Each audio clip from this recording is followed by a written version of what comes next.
La semaine dernière, nous étions avec les jeunes du Bocage et de la Gâtine qui ont organisé une randonnée vélo sur plusieurs jours en remplacement du pèlerinage des jeunes à Lourdes. Cette semaine, je suis avec des jeunes de la paroisse Saint-Jean-Baptiste en Niortais qui ont organisé également des randonnées sur plusieurs jours. Alors bonjour Floriane. Oui, bonjour. Et bonjour Néomé. Bonjour. Alors est-ce que vous pouvez nous dire déjà un petit peu ce que vous avez vécu ces derniers jours ? On a participé à un témoignage pour remplacer Lourdes et puis pour être plus dans la foi pendant ces vacances en été. On a marché, on a découvert l'histoire un peu de certaines églises. Alors nous continuons avec deux jeunes de la paroisse Saint-Jean-Baptiste en Niortais, avec Clément et Camille. Alors Clément, peux-tu nous dire un petit peu plus ce que vous avez fait ces derniers jours ?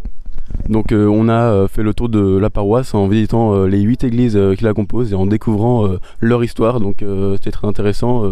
On a eu beaucoup, donc on a eu toute l'histoire depuis souvent la Rome antique, donc avec notamment Choret où on avait l'église qui a connu plein de bouleversements, qui a été vendue, rachetée, etc. Donc c'est très intéressant et voilà, on fait le tour avec des jeunes, donc on partage des bons moments ensemble.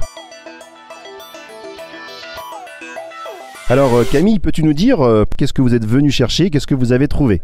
Tout d'abord, ça permet de nous retrouver ensemble parce que déjà on se connaît, du coup c'est intéressant, on s'aime bien, on s'apprécie et ça permet de mieux échanger, d'échanger ouvertement sur le Seigneur, notre foi et tout ça.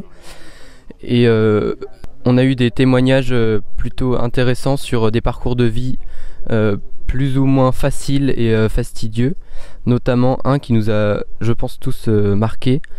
Oui, en effet, ce témoignage nous a beaucoup marqué, notamment parce qu'il nous a expliqué, on voyait bien que le partage avec les autres, sa vision du partage avec les autres a beaucoup évolué durant sa vie.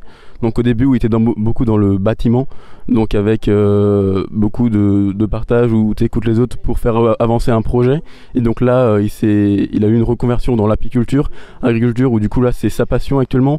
Il partage avec les autres de son miel. Il vit un vrai moment d'échange avec ses clients. Et donc cet échange-là lui apporte beaucoup et il est très heureux de faire ça, même s'il bosse beaucoup plus. Il est épanoui et ça fait beaucoup réfléchir du coup pour nos projets futurs. On a aussi eu le témoignage d'une personne qui nous expliquait qu'il ne fallait pas jouer de la musique pour les autres, mais partager un moment, jouer pour la foi et pour nous transmettre la foi. Et ça, je trouve que c'est beau parce que ça nous permet aussi de grandir dans la foi. Néomé, Floriane, Clément et Camille, merci pour votre témoignage, merci et à bientôt.